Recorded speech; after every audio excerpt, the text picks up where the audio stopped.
Hello my dear students, once again welcome back to MK Jain classes. और आज के topic में हम लोग पढ़ने वाले हैं फर्टिलाइजेशन के बारे में। क्योंकि बेटा गैमीटोजेनेसिस हमने कंप्लीट कर लिया है, मेल गैमीट हमने स्पर्मेटोजेनेसिस से बना लिया है, फीमेल गैमीट भी हमारे पास है। किसकी फॉर्म में? सेकेंडरी ओवोसाइट की फॉर्म में, जो अरेस्ट पड़ा हुआ है at metaphase 2 stage.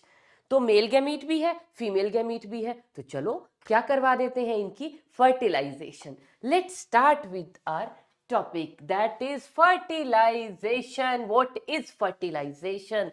It is the process of fusion of male and female gamete. कैसे है male and female gamete? Both are haploid. After fertilization क्या होने वाला है? एक diploid structure बनेगा, the first cell of the new individual. बस वो एक सेल बन गया, उससे फिर क्या बन जाएगा? पूरा individual.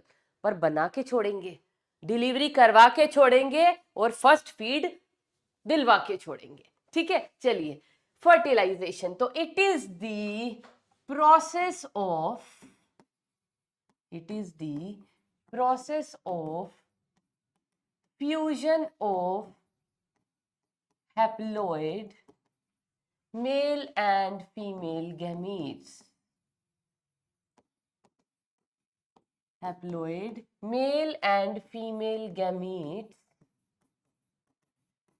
to form a diploid zygote.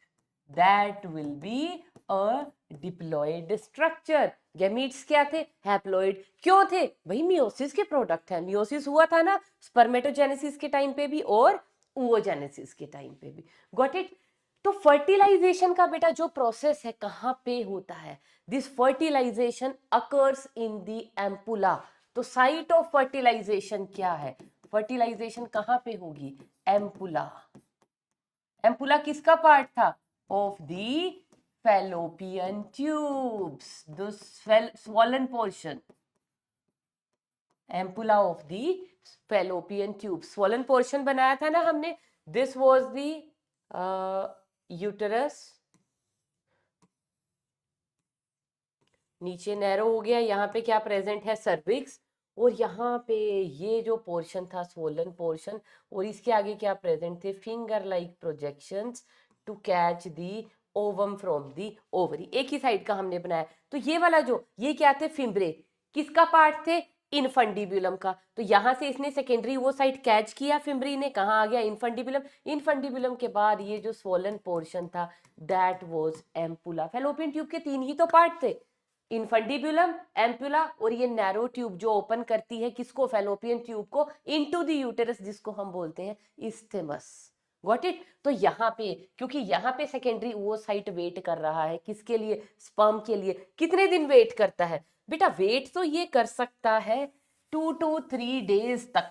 लेकिन प्रॉब्लम पता क्या होती है? फर्स्ट 24 आवर में ही अगर स्पर्म आ गया तो रिप्रोडक्शन सिर्फ हो सकता, तो फर्टिलाइजेशन हो सकती है। बाद में तो just it is staying with moral dead form, है ना, कि भैया मुझे मिला ही नहीं फर्स्ट 24। और फर्स्ट 24 भी नहीं, बहुत सारी बुक्स के अंदर लिखा हुआ इफेक्टिव जो आवर्स है initially these are only 6 hours. कि सेकेंडरी वो साइट के यहाँ पहुंचने के 6 to 24 आवर के अंदर ही अगर स्पर्म भी वहां पे पहुंच जाता है तभी फर्टिलाइजेशन होगी। ठीक है? और स्पर्म भी, स्पर्म जो है फीमेल रिप्रोडक्टिव सिस्टम के अंदर कितने दिन के लिए रह सकता है? वो वहां पे सरवाइव कर सकता है 24 से लेके 48 आवर्स तक ओनली। कितना? स्पर्म का जो सर्वाइवल रेट है, the survival rate of sperm, या द जो सर्वाइवल है of sperm inside female reproductive system, कितनी देर का है बेटा इसका survival? It is 24 to 48 hours only. अगर एक बार ये फीमेल रिप्रोडक्टिव सिस्टम में घुस गया ना, उसके बाद 48 आवर्स के बाद क्या है? ये कुछ भी नहीं कर सकता। क्योंकि देखो प्रेजेंट रह सकता है 2 to 3 days के लिए, वहां पे सरवाइव कर सकता है, लेकिन ये it is not now effective in carrying out the fertilization process. Fertilization के लिए इफेक्टिव ये सिर्फ स्टार्टिंग के 24 से 48 आवर ही है। क्यों? क्योंकि इसकी कैपेसिटेशन हो जाती है, वो अभी मैं आपको समझाऊंगी कैपेसिटेशन क्या है। इसीलिए एनसीईआरटी के अंदर जब आप स्पर्मेटोजेनेसिस एंड करते हो, स्पर्म का डायग्राम पढ़ते हो, मैच्योर स्पर्म का, तो वहां पे एक लाइन लिखी हुई है जो मैंने वहां पे नहीं पढ़ाई क्योंकि मुझे यहाँ पे बतानी थी। एनसीईआरटी ने क्या लाइन लिखी हुई है कि कितने एक इजैकुलेशन में कितने स्पर्म्स रिलीज होते हैं बेटा फीमेल की वेजाइना के अंदर, 200 to 300 मिलियन स्पर्म्स पर इजैकुलेट। एक बार अगर मेल इजैकुलेट करता है तो 200 से 300 मिलियन स्पर्म डिपॉजिट हो रहे हैं फीमेल के वेजाइना में आके। लेकिन उन स्पर्म में से एनसीईआरटी कहती है 60% का शेप एंड साइज करेक्ट होना चाहिए। क्या होना चाहिए? शेप एंड साइज बढ़िया होना चाहिए। और इन मतलब 100, इसको उन्होंने टोटल वैल्यू ले लिया 100, इतने में से 60% का शेप साइज बहुत बढ़िया चाहिए। शेप साइज के साथ साथ इनमें से अमंग दी 60, इन 60 में से, टोटल 100 में से नहीं, इन 60 में से 40 के पास क्या होनी चाहिए? इफेक्टिव मोटिलिटी भी होनी चाहिए। क्या होनी चाहिए?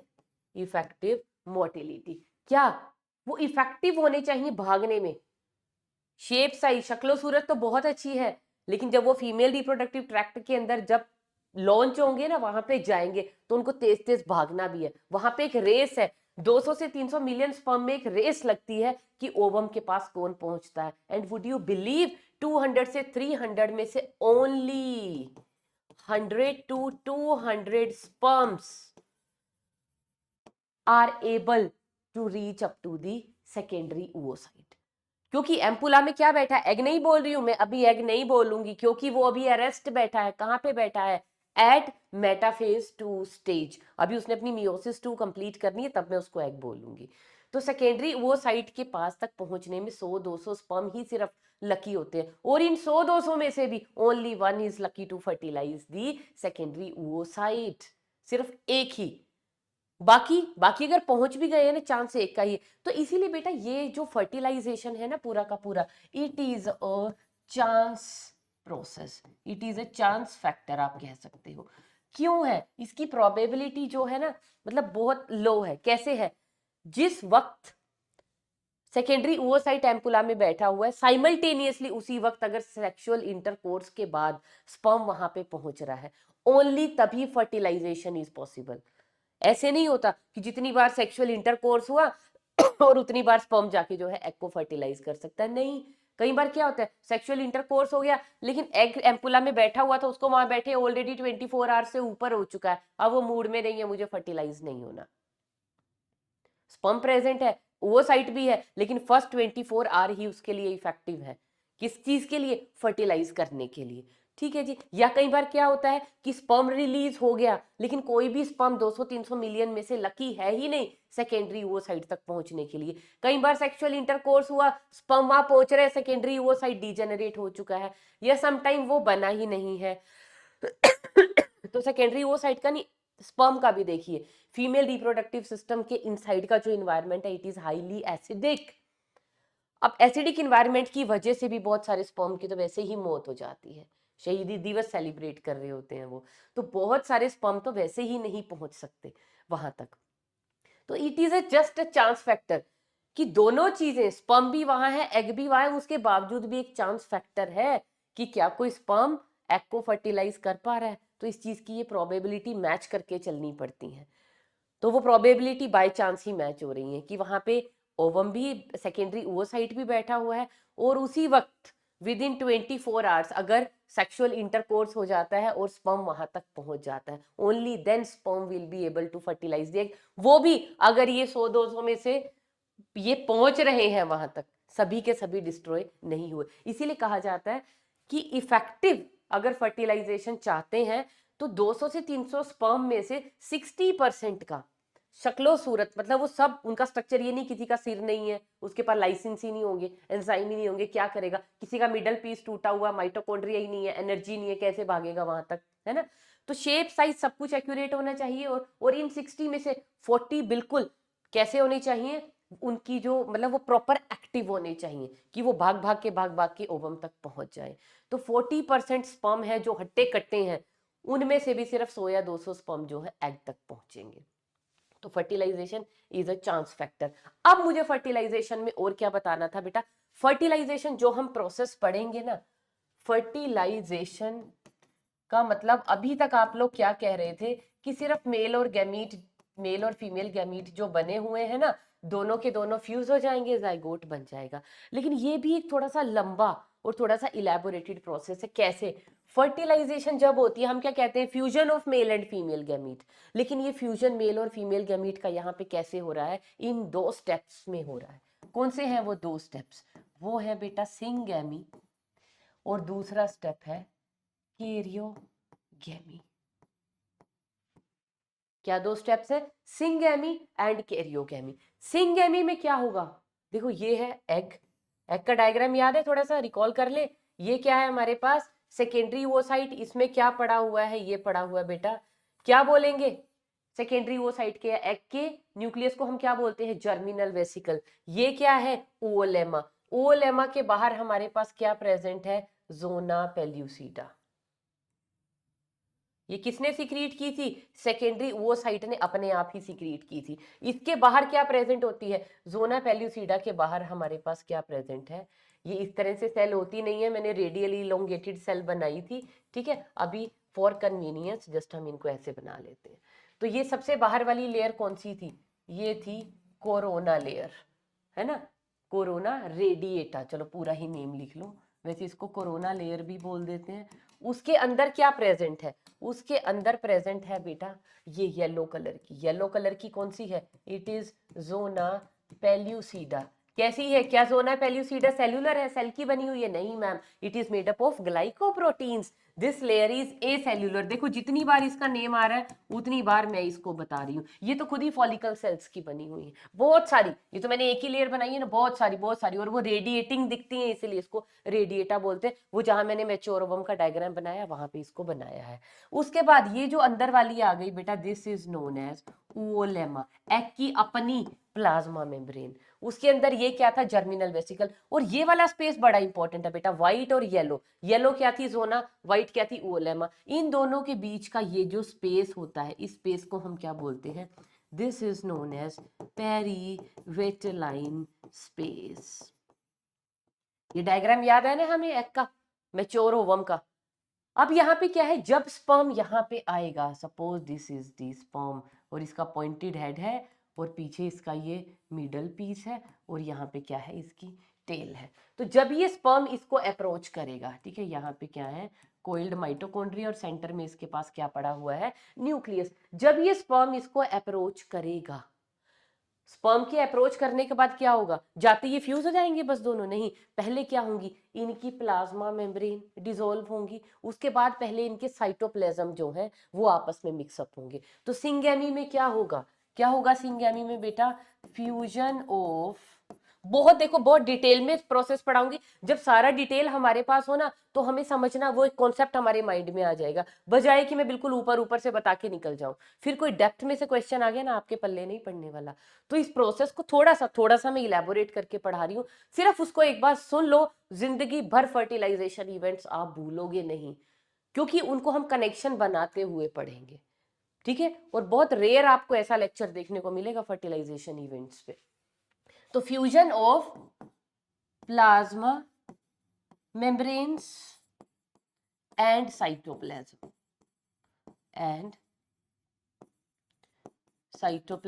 Of egg and sperm. तो सिंगेमी के टाइम में क्या होने वाला है, प्लाज्मा मेम्ब्रेन और साइटोप्लाज्म का फ्यूजन होगा, पहले ये फ्यूज होंगे, उसे कहेंगे सिंगेमी। उसके बाद अब बारी आई किसकी, न्यूक्लियाई, अब होंगे इनके न्यूक्लियाई फ्यूज, उसको हम कहेंगे कैरियोगेमी। अब ये जो 2 स्टेप है ना बेटा, ये इतने अलग अलग क्यों है, क्योंकि भैया इन इसी स्टेप के अंदर आप देखना, सिंगेमी के टाइम पे जब इनका साइटोप्लाज्म और प्लाज्मा मेम्ब्रेन आपस में टच होंगी, फ्यूज होंगी ना, कितना और भी कुछ साइडवेज प्रोसेसेस चल रही होंगी, इसलिए हम इसको थोड़ा इलेबोरेटेड पढ़ेंगे। तो अब क्या है, अब टाइम आ गया हमारा फर्टिलाइजेशन इवेंट स्टार्ट करने का, कि फर्टिलाइजेशन एक्चुअल में होती कैसे है, कितने स्टेप्स है।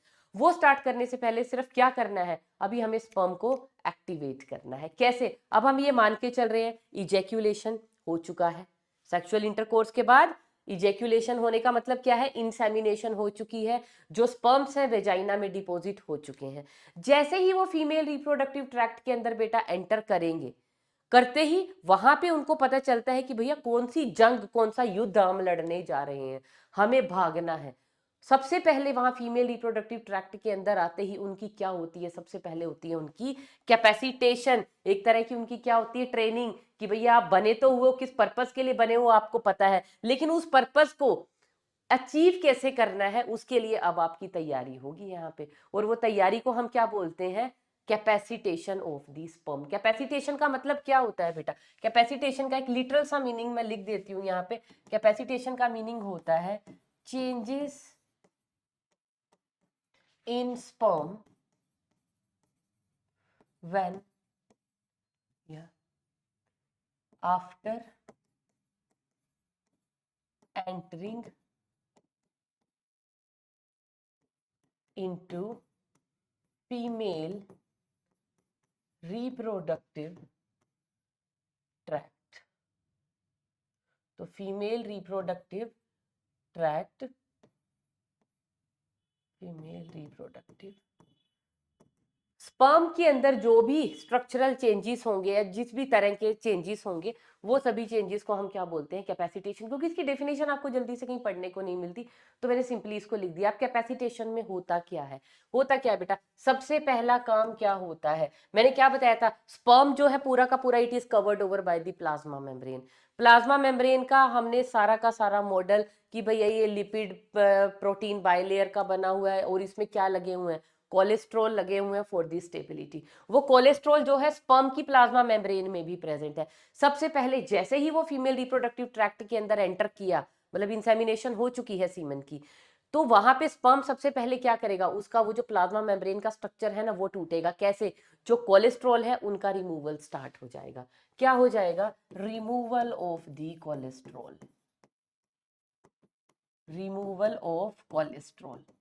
कहां से, from plasma membrane of sperm. Sperm के ऊपर जो प्लाज्मा मेम्ब्रेन लगी हुई थी ना, उसका वो जो कोलेस्ट्रॉल है वो स्टेबलाइज भी तो करके रखता है ना मेम्ब्रेन को, वो कोलेस्ट्रॉल निकल गया।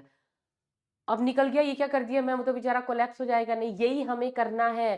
क्योंकि आपको याद होगा जब हमने स्पर्म का डायग्राम पढ़ा था, तो उसके सर के ऊपर हमने क्या बनाया था, यहाँ पे जैसे ये इसका ओवल सा हेड है, तो यहाँ पे बीच में तो पड़ा हुआ था न्यूक्लियर मटेरियल, और यहाँ पे क्या प्रेजेंट था प्लाज्मा मेम्ब्रेन के अंदर, ये जो ट्रायंगुलर सा पॉइंटेड सा ये जो त्रिकोना स्ट्रक्चर पड़ा हुआ था, ये क्या था, इसको हमने कहा था क्या, एक्रोसोम। हेड दो चीजों का बना हुआ था ना, ये क्या है, न्यूक्लियस जिसके अंदर प्रेजेंट है जेनेटिक मटेरियल, और ऊपर क्या है, एक्रोसोम। इन टोटल को मिला के बनता था स्पर्म का हेड, और बाहर मैंने क्या बनाई है, प्लाज्मा मेम्ब्रेन। अब अगर ये प्लाज्मा मेम्ब्रेन बेटा यहां से टूट जाए, है ना, अगर ये प्लाज्मा मेम्ब्रेन में छेद हो जाए या ये टूट जाए, तो मजा आ जाएगा। क्यों मजा आ जाएगा, ये जो एक्रोसोम है it will be exposed. Expose होने का मतलब क्या है, प्लाज्मा मेम्ब्रेन अब टूट गई है, एक्रोसोम एक्सपोज है, वो बड़ा इजीली अपने जो स्पर्म इसने कैरी किए हुए अपने अंदर, कौन से स्पर्म नहीं सॉरी एंजाइम्स, जिनको हम बोलते हैं हाइड्रोलिटिक एंजाइम, उनको इजीली रिलीज कर देगा। तो हमने तैयारी कर दी, एक्रोसोम तो भी पैक पड़ा था प्लाज्मा मेम्ब्रेन में, वो हमने एक तरह से पेनिट्रेट कर दी। हमने नहीं की, जब स्पर्म एंटर करता है। और एक चीज और, ये कैपेसिटेशन का प्रोसेस स्टार्ट होता है when sperm enters into the female reproductive system. पहले कैपेसिटेट नहीं होता, क्योंकि कैपेसिटेशन के बाद बेटा उसका लाइफ स्पैन ही कितना रह जाता है, आफ्टर कैपेसिटेशन स्पर्म का जो लाइफ स्पैन रहता है that is 48 hours. Within 48 hour इसको अपना टारगेट अकम्प्लिश करना है, नहीं तो कोई फायदा नहीं है। तो कैपेसिटेशन के बाद उसका एक तरह से कहते हैं ना कि भैया उल्टी गिनती सॉरी इसके जीवन की स्टार्ट हो गई है, अब इसको फटाफट से काम पे लगना है। अगर यही कैपेसिटेशन पहले हो जाती तो बताओ, अभी इंटरकोर्स हुआ है, मतलब अभी स्पर्म अगर पहले ही कैपेसिटेट हो जाता बनते ही, तो वो स्टोर हुआ पड़ा है, इजैक्यूलेशन के टाइम पे वो बॉडी से निकला, मेल के फीमेल में गया, अगर वो पहले ही कैपेसिटेट होते तो मे बी 48 आवर तो वैसे ही निकल जाते, जब वो फीमेल तक पहुंचने का टाइम आता वो तो खत्म हो चुके होते। तो कैपेसिटेशन सिर्फ तभी होती है व्हेन इट इज रिक्वायर्ड। और कैपेसिटेशन कहाँ पे आके होती है, इन दी फीमेल रिप्रोडक्टिव ट्रैक्ट। पहले क्यों नहीं होती? जब वो मेल के रिप्रोडक्टिव सिस्टम में पड़े हुए थे स्पर्म्स, तब वो कैपेसिटेट क्यों नहीं होते? क्योंकि बेटा उनके पास क्या होता है, डी कैपेसिटेशन या एंटी कैपेसिटेशन फैक्टर्स लगे होते हैं। तो यहाँ पे क्या होता है, और सेकंड स्टेप क्या होता है, removal of the D capacitation factors. जब वो मेल के सिस्टम में पड़े थे तो डी कैपेसिटेशन फैक्टर उसके साथ अटैच थे, इसको कैपेसिटेट होने नहीं दिया जाता, क्योंकि कैपेसिटेट होते ही तो भैया 48 आवर्स में आपने अपना काम निपटाना है। तो यहाँ पे फीमेल के सिस्टम में आके उनकी डी कैपेसिटेशन भी हटा दी जाती है कि now you are ready to capacitate. और तीसरा काम यहाँ पे क्या किया जाता है बेटा, तीसरा और बहुत इंपॉर्टेंट काम, यहाँ पे माइटोकॉन्ड्रिया को एक्टिव किया जाता है, क्योंकि स्पर्म डिपॉजिट हो चुके हैं वेजाइना में, अभी इनका टारगेट क्या है, भागना है। 200-300 मिलियन स्पर्म भाग रहे हैं, कुछ तो वैसे ही मर गए, कुछ वैसे अनफिट हेल्दी थे, चल ही नहीं सकते, है ना। तो जो हेल्दी थे, हट्टे कट्टे थे, वो भागना शुरू कर रहे हैं। जब वो भागना शुरू कर रहे हैं, भागेंगे किसकी हेल्प से, अपनी टेल की फ्लिकरिंग मूवमेंट की हेल्प से। और टेल की फ्लिकरिंग मूवमेंट किसकी वजह से पॉसिबल है, कौन एनर्जी प्रोवाइड कर रहा है, माइटोकॉन्ड्रिया। तो माइटोकॉन्ड्रिया पावर हाउस है स्पर्म का, तो माइटोकॉन्ड्रिया को एक्टिव रखने का काम किसका होता है, यहाँ पे कैल्शियम आयंस का। तो क्या होगा, इनफ्लक्स ओ कैल्शियम आयंस, उससे क्या हो जाएगा, माइटोकॉन्ड्रिया एक्टिव हो जाएगा। माइटोकॉन्ड्रिया एक्टिव होने से क्या हो जाएगा बेटा, स्पर्म की जो मोटिलिटी है दैट विल इंक्रीज, जल्दी जल्दी भागेगा, भागना ही तो है उसको, सेकेंडरी वो साइड तक ही तो पहुंचना है उसको। तो ये सारा प्रोसेस करने को बेटा हम बोलते हैं कि कैपेसिटेशन हो गई। Now sperm is ready to fertilize the egg. Capacitation में ही तो वो भागने लायक हुआ तरीके से, उसको मुद्दा पता चला, भागना भी किधर को, ये थोड़ी है सेकेंडरी वो साइड पड़ा हुआ इधर, स्पर्म इधर भाग रहा है। तो कैपेसिटेशन के टाइम पे ये सभी चीजें जो है रेडी कर दी जाती हैं। अब आप आ जाइए main events of the fertilization पे। अब ये इवेंट क्यों है, क्योंकि इवेंट्स मैंने क्यों लिखे हैं, क्योंकि यहाँ पे बहुत सारे तरह के ना chemical and physiological events involve है। Chemical and physiological events involve हैं। और वो इवेंट्स क्या क्या है फर्टिलाइजेशन में, देखो सबसे पहला तो हमने क्या करवा दी, कैपेसिटेशन, ठीक है। कैपेसिटेशन के बाद क्या होगा, स्पर्म रेडी है भागने के लिए किसके पास, एग के। और जब एग की तरफ भागेगा तो एग के बाहर हमें पता है क्या प्रेजेंट है, मेम्ब्रेन्स प्रेजेंट है। कौन कौन सी, कोरोना, जोना और खुद एग की oolemma। अब इनको ना एक चीज और है, हाँ एक चीज और मैं बताना आपको चाह रही थी यहाँ पे, वो क्या, ये जो जोना पेल्यूसिडा है, it is also known as the primary egg membrane. Corona को हम बोलते हैं secondary egg membrane, secondary egg membrane. तो एग के पास कितनी है, प्राइमरी मेम्ब्रेन की अगर बात चले, प्राइमरी एग मेम्ब्रेन की, तो दैट इज जोना पेल्यूसिडा। अगर सेकेंडरी एग मेम्ब्रेन की बात चले तो दैट इज कोरोना रेडिएटा। लेकिन बर्ड्स के एग को ध्यान में लाओ, उनके पास क्या होती है, एक टर्शरी मेम्ब्रेन भी होती है जिसको हम क्या बोलते हैं, शेल, जो यहाँ पे ह्यूमन एग में एब्सेंट है। ह्यूमन एग में तो शेल की कोई तरीका, मतलब कोई तुक ही नहीं बनता बात करने का, क्यों, क्योंकि एग ले तो करने ही नहीं है, वी आर विविपेरस। ओके, तो कैपेसिटेशन हो गई। कैपेसिटेशन के बाद क्या होगा, ये जो एक्रोजोम है, कैपेसिटेशन में क्या होगा, प्लाज्मा मेम्ब्रेन हट गई, एक्रोजोम क्या है, अब एक्सपोज्ड है, वो फटाफट से अपने एंजाइम रिलीज करने के लिए रेडी है, इसको हम बोलेंगे एक्रोजोम रिएक्शन। एक्रोजोम रिएक्शन के साथ साथ क्या होगा, it is followed by the cortical reaction, जिससे क्या हो जाएगा, दैट विल प्रिवेंट पोलीस्पर्मी। अब पोलीस्पर्मी क्या है मैम, 100-200 स्पर्म तो पहुंच रहे हैं ना एग तक, लेकिन हम क्या चाहते हैं, बस एग को एक ही स्पर्म फर्टिलाइज करे, 2-3 कर गए तो भैया क्या हो गया, सपोज करो ये एग है, दैट इज एन, एक स्पर्म आया है ना, ये भी एन। अगर एक की बजाय यहाँ पे 2 स्पर्म आ गए, ये भी एन। तो ये जब 2 ने फ्यूज कर दिया अगर एक टाइम पे, या 3 ने कर दिया, तो ऑर्गेनिज्म या जाइगोट कैसा बनेगा, या तो 3n बनेगा या 4n बनेगा, या और कर गए तो 5n 6n। तो क्या ये इंडिविजुअल्स सरवाइव करेंगे, ऐसा पॉसिबल है ह्यूमन रेस में, नॉट पॉसिबल। तो ये वाला जो भी जाइगोट बनेगा या एम्ब्रियो बनेगा, that will be aborted. Nature उसको सिलेक्ट ही नहीं करेगा, नेचर को खुद पता है मुझे क्या सिलेक्ट करना है, क्योंकि 3n 4n तो ह्यूमन बींग्स होते ही नहीं है। तो क्या चाहिए हमें, नेचर ने एक ऐसा मैकेनिज्म बॉडी के अंदर डाला हुआ है कि एक से ज्यादा स्पर्म फर्टिलाइज कर ही नहीं पाए एग को। तो उसके लिए क्या होता है, कॉर्टिकल रिएक्शन। कॉर्टिकल रिएक्शन के बाद नेक्स्ट स्टेप जो हमारे पास होगा, that will be sperm entry. और स्पर्म एंट्री के बाद क्या हो जाएगा, एम्फीमिक्सिस। एम्फीमिक्सिस का मतलब क्या होता है, केरियोगैमी हो जाएगी। यहाँ पे क्या हो जाएगी बेटा, केरियोगैमी। न्यूक्लियस जो है आपस में फ्यूज हो जाएंगे। तो ये कुछ इवेंट्स हैं जिनकी हमने लिस्ट बना ली। अब कैपेसिटेशन ऑलरेडी हो चुकी है, तो पहला इवेंट जो हमारे पास आता है फर्टिलाइजेशन का, that is acrosome reaction. Let's start with that. अब एक्रोसोम रिएक्शन क्यों, मैं ऑलरेडी बता चुकी हूँ। Egg is surrounded by 3 membranes.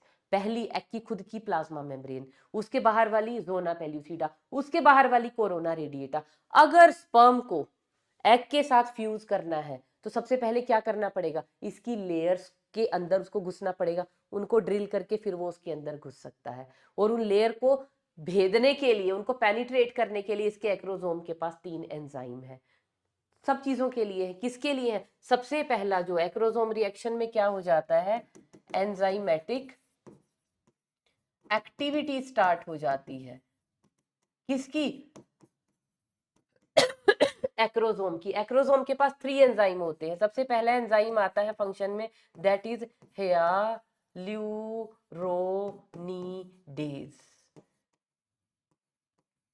हियालुरोनिडेज enzyme, इसका काम क्या है, देखो अब मुझे दोबारा एक छोटा सा डायग्राम यहाँ बनाना पड़ेगा। This is the secondary ओवोसाइट। Secondary ओवोसाइट के बाहर बेटा क्या पड़ी हुई है, येलो कलर की जोना पेल्यूसिडा। और सबसे बाहर क्या पड़ी हुई है हमारे पास, से इट इज कोरोना रेडिएटा, है ना। वो फूल फूल से वाली बनानी इजी लगती है ना, चलो ऐसे बना लेते हैं। तो दिस इज कोरोना रेडिएटा। और ये जो कोरोना रेडिएटा के सेल है ना बेटा, ये इनको थोड़ा पास पास बनाओ, क्योंकि ये सेल आपस में ना चिपके हुए हैं। All the cells are cemented. जैसे ये 2 कोरोना के सेल है ना, तो इनके बीच में क्या प्रेजेंट है, there is present a cementing material. There is present a cementing material. यहाँ सारी की सारी जितनी भी कोरोना रेडिएटा सेल है ना, आपस में एक दूसरे के साथ चिपकी हुई है। किस वजह से चिपकी हुई है बेटा, क्या प्रेजेंट है, ये व्हाइट कलर का सब्सटेंस क्या है, it is known as hyaluronic acid. क्या है ये, सीमेंटिंग मटेरियल या cementing substance present between 2 corona radiata cell. तो कोरोना रेडिएटा सेल आपस में चिपकी पड़ी हुई है एक सीमेंटिंग मटेरियल से, जिसका नेम है हियालुरोनिक एसिड। तो अगर कोरोना के अंदर स्पर्म को एंट्री करनी है, अगर स्पर्म को एंट्री करनी है किसके अंदर, कोरोना के अंदर। सपोज ये आ गया हमारे पास स्पर्म,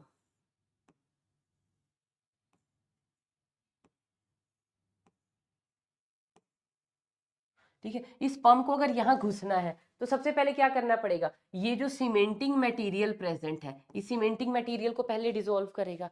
तो इस सीमेंटिंग मटेरियल को डिसॉल्व करने के लिए इसके पास क्या है, हियालुरोनिडेज एंजाइम।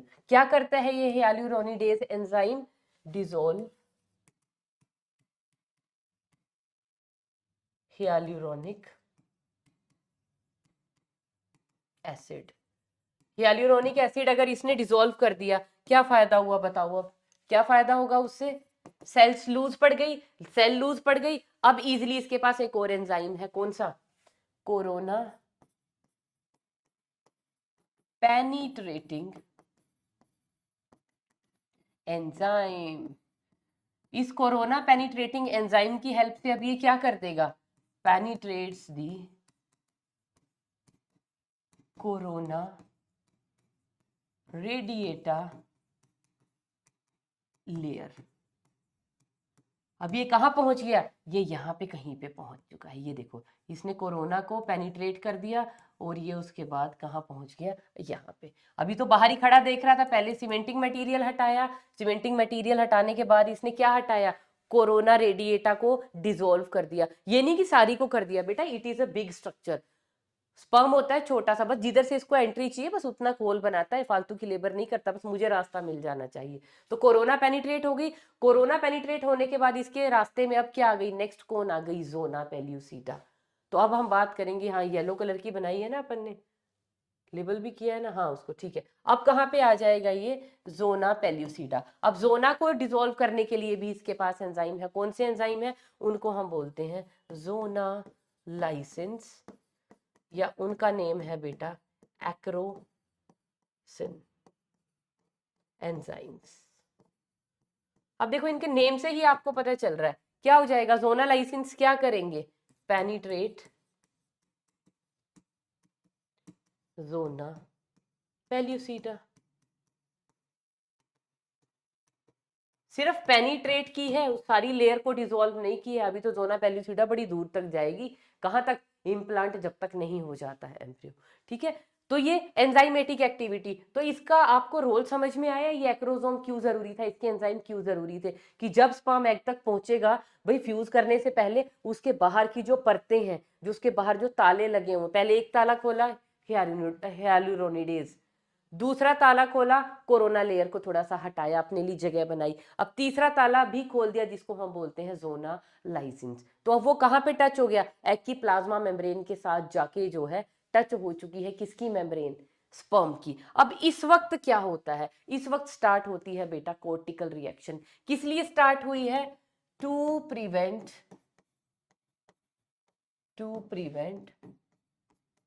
पोलीस्पर्मी। देखो poly means many, sperma means sperm, बहुत सारे स्पर्म एक ही टाइम पे एग को फर्टिलाइज ना कर दे, उस चीज को प्रिवेंट करने के लिए, so that only one sperm can fertilize the egg. ऐसा क्या हो जाता है मैम, जैसे ही स्पर्म जो है टच करता है ओलेमा ऑफ द एग, क्या होता है, दो प्रोसेसेस होती हैं। सबसे पहले तो सबसे पहली प्रोसेस क्या होती है, यहाँ पे जो एग है या जो सेकेंडरी ओवोसाइट है,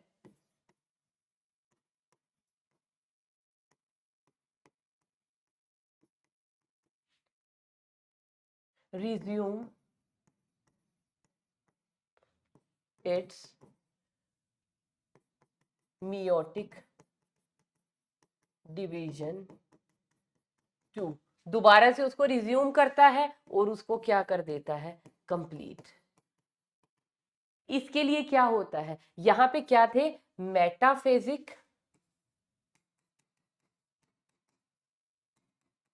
मेटाफेज प्रोमोटिंग फैक्टर्स, जो मेटाफेज को प्रमोट कर रहे थे, क्योंकि ये जो सेकेंडरी ओसाइट था कहां पे अरेस्ट पड़ा हुआ था, मियोसिस 2 में कहां अरेस्ट पड़ा था बेटा, एट मेटाफेज 2 स्टेज। तो मेटाफेज 2 स्टेज पे क्या पड़ा था, अरेस्ट पड़ा था, क्यों, क्योंकि मेटाफेजिक प्रोमोटिंग फैक्टर्स वहां पे प्रेजेंट थे। तो ये वाले फैक्टर्स को क्या कर दिया जाएगा, टर्मिनेट, और क्या नए फैक्टर्स बना दिए जाएंगे,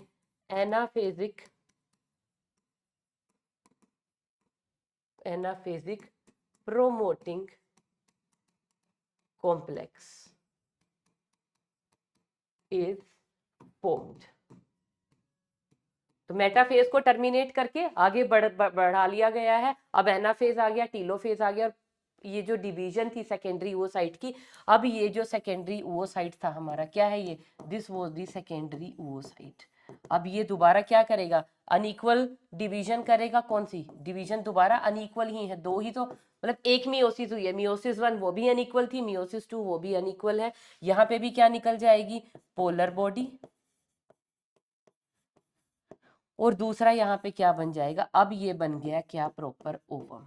तो अब यहां से अब एक चीज आपने ध्यान दी, अगर स्पर्म एंटर कर रहा है तभी सेकेंडरी ओवोसाइट ओवम में कन्वर्ट होता है, अदरवाइज पूरी लाइफ में 400 450 जितने भी ओवोसाइट बनेंगे वो कभी मैच्योर नहीं होते up to the egg level.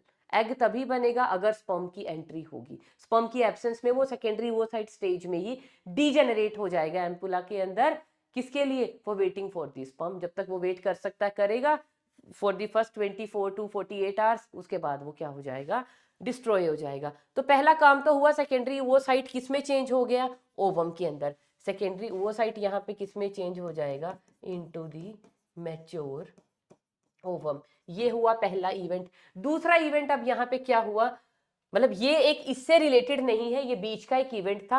अब होगा एक्चुअल में कोर्टिकल रिएक्शन। अब कोर्टिकल रिएक्शन क्या होगा, जैसे ही स्पर्म एग की मेम्ब्रेन को टच करता है क्या हो जाता है, एज स्पर्म टचेस द ऊलेमा, अब मेम्ब्रेन ऑफ एग नहीं लिखा मैंने, सीधा ऊलेमा लिख दिया, आपको समझ आना चाहिए क्यों लिखा। ऊलेमा,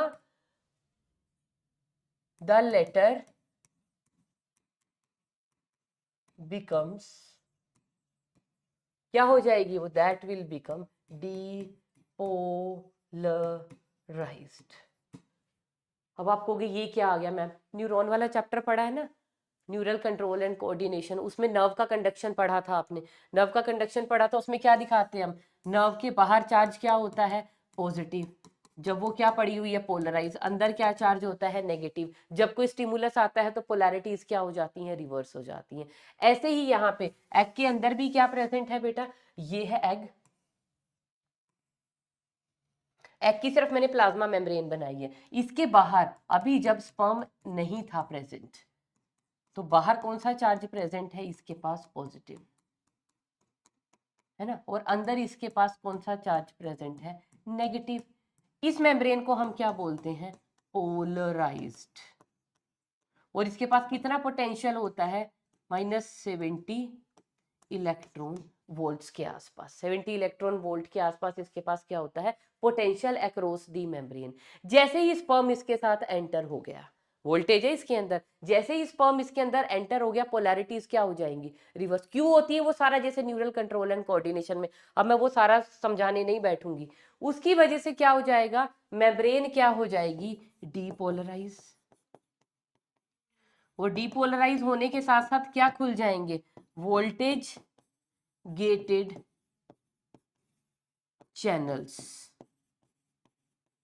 क्या हो जाएंगे, ओपन हो जाएंगे। अब वोल्टेज गेटेड चैनल ओपन होने से क्या हो जाएंगे, there will be influx of calcium, क्या हो जाएगा, इनफ्लक्स ऑफ कैल्शियम। मैं अभी यहां तक लाके छोड़ती हूँ। सबसे पहले तो जैसे ही मेम्ब्रेन डीपोलराइज हो जाएगी, ये डीपोलराइज्ड मेम्ब्रेन ना और किसी स्पर्म को अंदर एंटर होने ही नहीं देगी। इस डीपोलराइजेशन को हम क्या बोलते हैं, it is known as the fast block to polyspermy. ये जो जैसे ही स्पर्म ने ऊलेमा को टच किया उसकी डीपोलराइजेशन हो गई ना, इसको हम बोलते हैं fast block to polyspermy. Fast block का मतलब एक स्पर्म अंदर आ गया, फटाफट से दरवाजा बंद कर लो, और अंदर नहीं आने चाहिए, अभी दरवाजा बंद हुआ है, मुझे तो ताला लगाना है, मुझे पूरी शील्ड लगानी है कि उनको दिखे ही नहीं दरवाजा है, वो भी करेंगे। तो ये क्या है, फास्ट ब्लॉक टू पोलिस्पर्मी, एकदम एक स्पर्म एंटर होते ही दरवाजा बंद हो गया। कैसे हो गया, मेम्ब्रेन डीपोलराइज हो गई। अगर अब कोई स्पर्म आएगा ना, पोलैरिटी रिवर्स है, उनको इतनी जोर का झटका लगेगा, स्पर्म जो है मतलब एंटर कर ही नहीं सकता, क्योंकि पोलैरिटी क्या हो चुकी है, रिवर्स, जिसकी वजह से और स्पर्म एंटर कर ही नहीं सकते। पहले क्या था, ये पोलैरिटी इसकी क्या थी, ये सिर्फ पोलराइज था, नॉर्मल स्टेट के अंदर पड़ा हुआ था। अब ये क्या हो चुका है, एक्टिवेट हो चुकी है मेम्ब्रेन, इसको कोई और स्पर्म टच करेगा हो ही नहीं सकता। तो इस डीपोलराइजेशन की वजह से क्या हो गया, फास्ट ब्लॉक टू पॉलीस्पर्मी, बाकी स्पर्म अगर आएंगे भी तो एंटर नहीं कर पाएंगे। दूसरा काम यहाँ पे क्या होता है, ये इस डीपोलराइजेशन की वजह से ये जो कैल्शियम का इनफ्लक्स हुआ है ना, सेकंड, ये जो दीज इनफ्लक्स्ड कैल्शियम आयंस क्या करेंगे, ये अटैच हो जाएंगे किसके साथ, कोर्टिकल ग्रेन्यूल्स प्रेजेंट है ना, कहाँ पे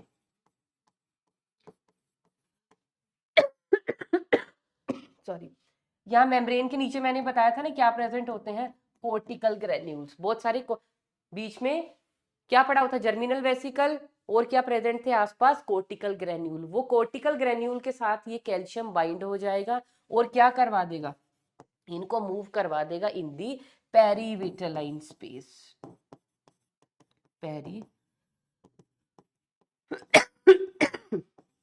एक्चुअली कैल्शियम आयन नहीं होते, कैल्शियम आयन क्या करेंगे, कोर्टिकल ग्रेन्यूल के साथ क्या हो जाते हैं, बाइंड हो जाएंगे, और ये जितने भी कोर्टिकल ग्रेन्यूल है ना, ये यहाँ पे अपने आप को ऐसे अटैच कर लेंगे। बीनीथ दी प्लाज्मा मेम्ब्रेन, और जैसे ही इनके साथ कैल्शियम आयन आके जुड़ गया, ये अटैच हो गए और इन्होंने क्या सिक्रीट किए, कुछ एंजाइम कॉम्प्लेक्स, और वो एंजाइम ये बाहर क्या प्रेजेंट है, this is zona pellucida, this is zona pellucida. Zona और ये प्लाज्मा मेम्ब्रेन के बीच के स्पेस को हमने क्या कहा था, ये सारा स्पेस क्या था, this whole space was perivitelline space. तो ये जब कोर्टिकल ग्रेन्यूल कहाँ है, ओलेमा के नीचे है, ये कैल्शियम आयन के साथ जुड़ेंगे और क्या करेंगे, एंजाइम सिक्रीट करेंगे, वो एंजाइम कहाँ जाएंगे, यहाँ पे बाहर, और उन एंजाइम की वजह से ये जो पेरीविटलाइन स्पेस है ना, यहाँ पे क्या बन जाएगी, एक थिक शीथ, क्या बना देंगे पेरीविटलाइन स्पेस में, ये एक थिक शीथ,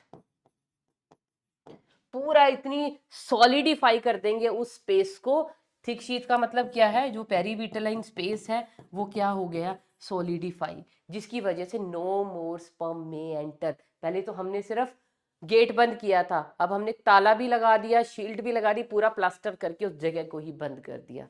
उसको हम क्या बोलते हैं, इस सारे के सारे प्रोसेस को हम क्या बोलते हैं, this is known as the slow and sure block to polyspermy. ये बिल्कुल हमने इंश्योर कर लिया कि भैया अब तो और कोई घुस ही नहीं सकता, दरवाजा तोड़ के तो कोई भी आ सकता था, हमने दरवाजे को ही प्लास्टर कर दिया, दरवाजा ही नहीं दिख रहा। समझ में आ गया? तो इस सारे प्रोसेस को हम बोलते हैं कोर्टिकल रिएक्शन। तो कोर्टिकल रिएक्शन होने से पहले साइमल्टेनियसली ये काम भी हो रहा था। जैसे ही एक्रोसोम ने मेम्ब्रेन्स को तोड़ा, एक्रोसोम के एंजाइम ने, और स्पर्म टच हुआ मेम्ब्रेन के साथ, तो पहला काम तो क्या हुआ, एग ने अपनी पूरी कर दी क्या, अब देखो ये जैसे ही वो टच होगा, एग एक्टिवेट हो जाएगा, अपनी मियोसिस 2 कंप्लीट कर लेगा। और दूसरा काम क्या हो रहा है, मेम्ब्रेन डीपोलराइज हो रही है, मेम्ब्रेन डीपोलराइजेशन की वजह से एक फास्ट ब्लॉक लगे, क्योंकि जैसे ही डीपोलराइज हुई, मिली माइक्रो सेकंड में होता है, आपने नर्व कंट्रोल एंड कोऑर्डिनेशन में पढ़ा हुआ, मिली सेकंड्स। तो साथ ही मेम्ब्रेन डीपोलराइज होते ही और स्पर्म नहीं एंटर कर सकते, और उसके बाद क्या होने लगा, क्योंकि वोल्टेज गेटेड चैनल ओपन हो गए इस डीपोलराइजेशन की वजह से, और क्या हो गया, वोल्टेज गेटेड चैनल जब खुलेंगे, उनमें से कैल्शियम का इन्फ्लक्स होना शुरू हो गया, और कैल्शियम बाइंड करेंगे इन कोर्टिकल ग्रेन्यूल को, जो ऑलरेडी प्रेजेंट थे इन दी साइटोप्लाज्म ऑफ एग, उनके साथ बाइंड करेंगे और क्या सिक्रीट करेंगे, कहां पे जाके इकट्ठे हो जाएंगे, बीनीथ दी ओलेमा, और अपने content in the form of enzyme secrete करेंगे, जो पूरे पेरीविटलाइन स्पेस को क्या कर देंगे, सॉलिडिफाई, जिसकी वजह से नो मोर स्पर्म में एंटर इनसाइड दी एग। तो पोलिस्पर्मी को तो हमने प्रिवेंट कर लिया, good, that was the cortical reaction. अब कोर्टिकल रिएक्शन के बाद अब sperm is ready to enter inside the egg.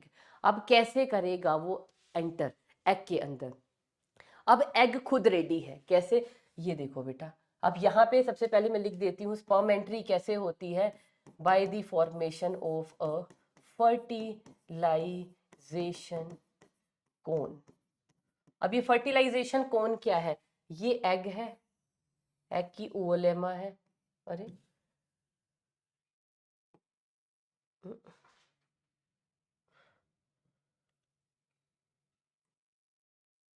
ये एग है ना, यहाँ से स्पर्म ने उसको थोड़ा सा तोड़ा, और स्पर्म अब कहाँ घुस चुका है, अब जब स्पर्म यहाँ पे पहुंच चुका है ना, क्योंकि उसका सिर्फ अब क्या रह गया, जेनेटिक मटेरियल पड़ा हुआ है, ये सब बाकी का सारा स्ट्रक्चर तो जो है ऑलमोस्ट एग्जॉस्ट हो जाता है। तो जब इसकी और इसकी प्लाज्मा मेम्ब्रेन आपस में टच हुई, स्पर्म की और एग की, अब क्या होगा, ये जो एग है ना बेटा, ये ऐसे ऐसे इसके आसपास जो है क्या बनाना शुरू कर देगा, आउट ग्रोथ, ऐसे ऐसे ऐसे ऐसे ऐसे उसको एनगल्फ करेगा और उसको अंदर ले लेगा। फर्टिलाइजेशन कौन इसी को बोलते हैं। फर्टिलाइजेशन कौन की हेल्प से क्या करेगा, एग मेम्ब्रेन क्या बनाएगी, फिंगर लाइक प्रोजेक्शंस। क्या होती है फर्टिलाइजेशन कौन, एग मेम्ब्रेन क्या बनाएगी, स्पर्म के आसपास क्या बनाएगी, स्पर्म मुझे अलग कलर से बनाना चाहिए था, चलो कोई बात नहीं, ये क्या बना लिए इसने, फिंगर लाइक प्रोजेक्शन, ऐसे ऐसे ऐसे ऐसे ऐसे बनाए और उसको अंदर खींच लिया। तो फिंगर लाइक प्रोजेक्शंस बनाए, और इन फिंगर लाइक प्रोजेक्शन से क्या कर लिया, एनगल्फमेंट ऑफ स्पर्म, और स्पर्म का सिर्फ क्या, न्यूक्लियाई, स्पर्म न्यूक्लियस। तो ये जो न्यूक्लियस है ना, ये यहाँ पे बेटा एंटर कर जाता है, और जो बाकी के फालतू का टेल मिडल पीस सब कुछ बाहर रह जाता है।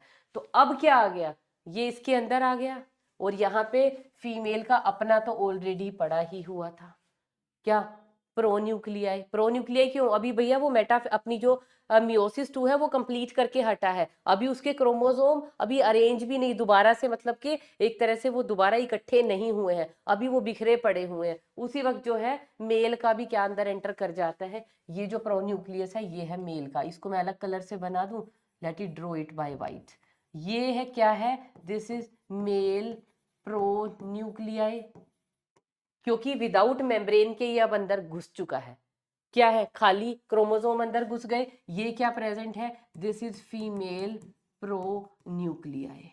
अब ये मेल और फीमेल न्यूक्लियाई आपस में क्या करेंगे बेटा, फ्यूज हो जाएंगे। इस प्रोसेस को हम क्या बोलते हैं, एम्फी मिक्सेस। एम्फी मिक्सिस का मतलब क्या है, केरियोगैमी हो गई है। एम्फी मिक्सिस में क्या हो गई है, karyogamy means fusion of male and female pronuclei to form, क्या बन गया, पहला cell of the next generation, a diploid zygote. क्या बन चुका है, अब बना हमारे पास डिप्लॉइड जाइगोट। तो प्रोसेस देखा फर्टिलाइजेशन का, है ना, हमें लग रहा था ऐसे ही हो जाती है, दोनों आए मिले और काम खत्म हो गया। तो सबसे पहले क्या होगा, फर्टिलाइजेशन से पहले क्या होगा, कैपेसिटेशन होगा स्पर्म का, स्पर्म को तैयार किया जाएगा कि भैया हटाओ अपनी ये कवरिंग कुवरिंग, जो जैकेट आप पहन के आए हो इसके साथ फीमेल रिप्रोडक्टिव सिस्टम में सर्वाइव नहीं कर सकते। सबसे पहले कोलेस्ट्रॉल की जैकेट उतार दी जाती है।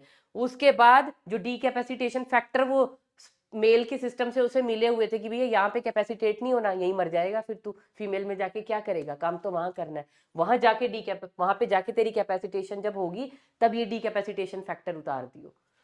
तीसरा, इनफ्लक्स ऑफ कैल्शियम आयन, जिसकी वजह से माइटोकॉन्ड्रिया एक्टिव हो जाएगा और स्पर्म जो है उसको मोटिलिटी मिलेगी। इवेंट्स की हमने बात कर ली, इवेंट्स हमने यहाँ लिखे भी हुए हैं। एक्रोसोम रिएक्शन में क्या होगा, प्लाज्मा मेम्ब्रेन हट चुकी है, एक्रोसोम एक्सपोज हो चुका है, एक्रोसोम अपने एंजाइम रिलीज करेगा।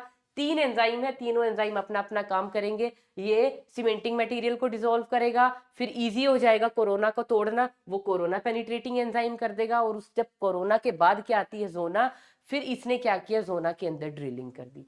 जब ये ड्रिल करते ही जैसे ही स्पर्म अटैच होगा एग के साथ, एग एक्टिवेट हो जाएगा और वो कंप्लीट कर लेगा अपनी क्या, मियोसिस 2। इन दी मीन टाइम साइमल्टेनियसली क्या चल रहा है, स्पर्म के मेम्ब्रेन जैसे ही एग की मेम्ब्रेन को टच होगी डीपोलराइजेशन स्टार्ट हो जाएगी, फास्ट ब्लॉक लग गया, और साथ ही साथ उस डीपोलराइजेशन की वजह से कैल्शियम आयन इन्फ्लक्स होगा, जिसकी वजह से कोर्टिकल ग्रेन्यूल बीनीथ दी प्लाज्मा मेम्ब्रेन आके इकट्ठे हो जाएंगे ऑफ दी एग के, और क्या सिक्रीट करेंगे, एंजाइम, जो पेरीविटेलाइन स्पेस को सॉलिडिफाई कर देंगे। ये लग गया sure block to the polyspermy. उसके बाद क्या होगा, स्पर्म कहां तक पहुंच चुका है, ओलेमा तक, इनकी वॉल्स जो है आपस में फ्यूज हो जाएंगी। जब ये फ्यूज होते हैं ना बेटा, उस वक्त ये फ्यूज होने के टाइम पे क्या होगा, एग अब अपनी फिंगर लाइक प्रोजेक्शंस निकालेगा और इसको क्या कर लेगा अंदर, और अब दोनों के प्रोन्यूक्लियाई क्या हो गए, आपस में फ्यूज, जिसको बोलते हैं एम्फीमिक्सिस, और क्या बन चुका है, zygote.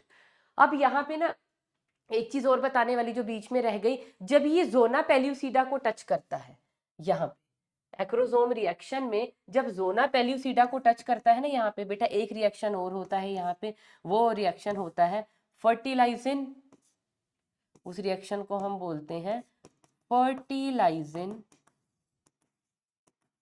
Anti fertilizin reaction, fertilizin anti fertilizin reaction. और ये रिएक्शन किसके लिए होता है, स्पीसीज की स्पेसिफिसिटी के लिए। अब इसका क्या मीनिंग हुआ मैम, स्पीसीज स्पेसिफिसिटी का मतलब, स्पर्म, देखो आर्टिफिशियल इंसेमिनेशन भी पॉसिबल है, अभी बताऊंगी आपको अगले लेक्चर में।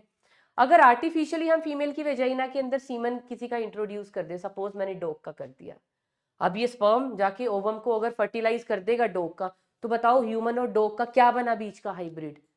तो ऐसा ना हो, ऐसा ना हो, नेचर ने उसके लिए भी प्रिवेंटिव हथियार अपनाए हुए। कैसा, एग के ऊपर जो जोना पेल्यूसिडा प्रेजेंट है ना, एग के ऊपर क्या प्रेजेंट है, जो जोना पेल्यूसिडा प्रेजेंट है, उस जोना पेल्यूसिडा के ऊपर क्या प्रेजेंट होते हैं, कुछ मैंने कहा ना, it is made up of glycoproteins.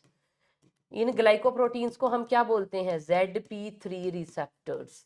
ये सिंपली आप कह दो जोना के ऊपर कुछ प्रोटीन रिसेप्टर्स प्रेजेंट होते हैं, और ये प्रोटीन रिसेप्टर्स और इधर स्पर्म के ऊपर भी क्या प्रेजेंट होते हैं, स्पर्म की मेम्ब्रेन के बाहर, मेम्ब्रेन के ऊपर भी क्या प्रेजेंट होते हैं, इन्हीं के कंपैटिबल प्रोटीन्स।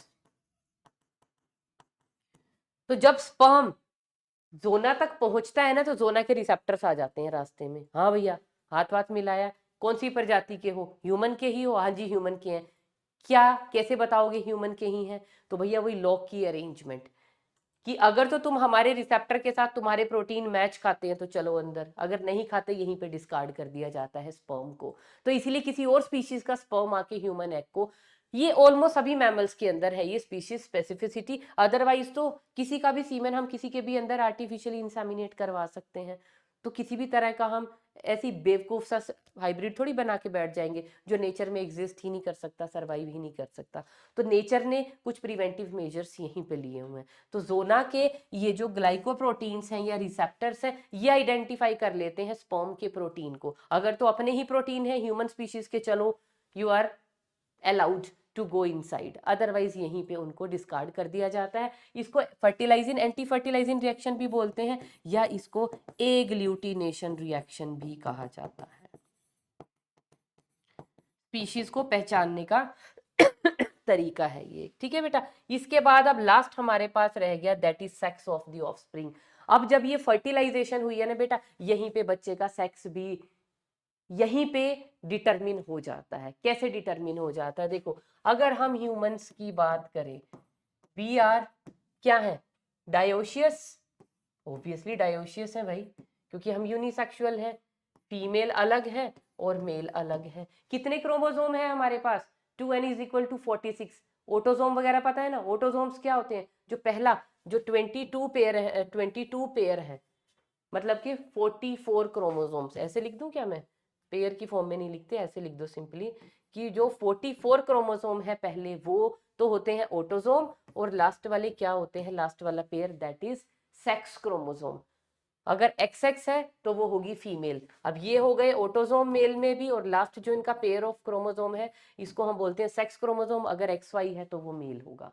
अब जब इनके गैमीट बनते हैं बेटा ड्यूरिंग गैमीटोजेनेसिस, फीमेल कैसे गैमीट बनाएगी, 22 प्लस एक्स और 22 plus x.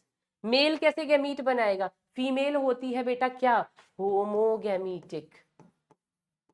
Y homogametic, homo means similar, gametic means gamete, एक ही टाइप के तो गैमीट बना रही है female, 22 plus x 22 plus x. लेकिन जो मेल होते हैं ह्यूमन मेल, वो क्या होते हैं, ह्यूमन मेल होते हैं बेटा heterogametic. Hetero means different, gametic means gamete. Two type के गैमीट बनाएंगे, कैसे, जिसके पास एक्स आ गया एक्स वाला स्पर्म, और दूसरे के पास क्या जा सकता है वाई, तो दो टाइप के स्पर्म यहाँ पे बन रहे हैं, दिस इज वाई और ये है एक्स।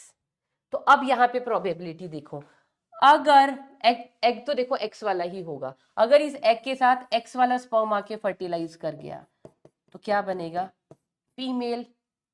अगर इसके साथ वाई वाला आके फर्टिलाइज कर गया तो ऑब्वियसली क्या बनेगा, एक मेल।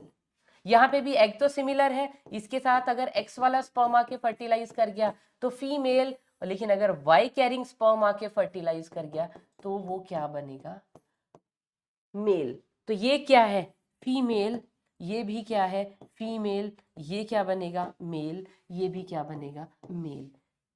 तो मेल बनना किसके हाथ में था, कि मेल बेबी पैदा होगा कि फीमेल, वो कौन डिसाइड कर रहा है, वो डिसाइड कर रहा है मेल। फीमेल के पास तो बेटा वाई क्रोमोसोम है ही नहीं, जो फीमेल के पास वाई है ही नहीं, क्योंकि जब वाई होगा तभी मेल बनेगा ना। अब फीमेल के पास वाई है ही नहीं तो उसको क्यों दोषी ठहराया जाता है कि तुमने बेटी पैदा कर दी, तुमने बेटा नहीं दिया, है ना। हमारी सोसाइटी के कुछ सेक्शंस में अभी भी ये डिस्क्रिमिनेशन है मेल फीमेल का, जिसकी वजह से फीमेल फिटिसाइड, पता है ना कितना बड़ा बूम है हमारी सोसाइटी के लिए ये। तो उसके लिए क्या है, अगेंस्ट फीमेल फिटिसाइड अब तो कितने सारे लॉज और सब कुछ बना दिया गया, जो अभी हम डिस्कस करेंगे रिप्रोडक्टिव हेल्थ वाले चैप्टर में। तो अब मेल, तो क्या मेल को रिस्पॉन्सिबल ठहराना चाहिए, आई वुड से नो। क्यों, क्योंकि भैया मेल के पास वाई है, लेकिन उसको थोड़ी पता है फर्टिलाइज करने के लिए जो मैं इतने सारे 200-300 मिलियन स्पर्म मेरे भागे हैं, अब उनमें से वो उसके हाथ में तो है नहीं कि मैं वाई वाले को भगाऊं कि मैं एक्स वाले को भगाऊं। तो it is just a chance factor selected by chance. तो मेल के हाथ में भी कुछ नहीं है, सिर्फ मेल के हाथ में ये है कि वाई मेल के पास होता है, अदरवाइज मेल कांट डिसाइड कि मैं अपना एक्स वाला स्पर्म भेजू या वाई। क्या ऐसा कोई टेक्निक हो सकता है कि मेल के हाथ में कि 200-300 स्पर्म पहली बात उसे दिखेंगे नहीं, सीमेन में दिख रहे हैं तो किसमें वाई है किसमें एक्स है, ये लो मैंने ए पकड़ा और ऐसे एग के पास फेंक दिया। It is not possible. तो किसी को भी इस चीज के लिए रिस्पॉन्सिबल नहीं ठहराया जा सकता। तो हमारी सोसाइटी में से ये एनिग्मास जो है सारे के सारे एलिमिनेट होने चाहिए। और क्योंकि ये जो भी सेक्स डिटर्मिनेशन है it is just a probability और अ चांस फैक्टर।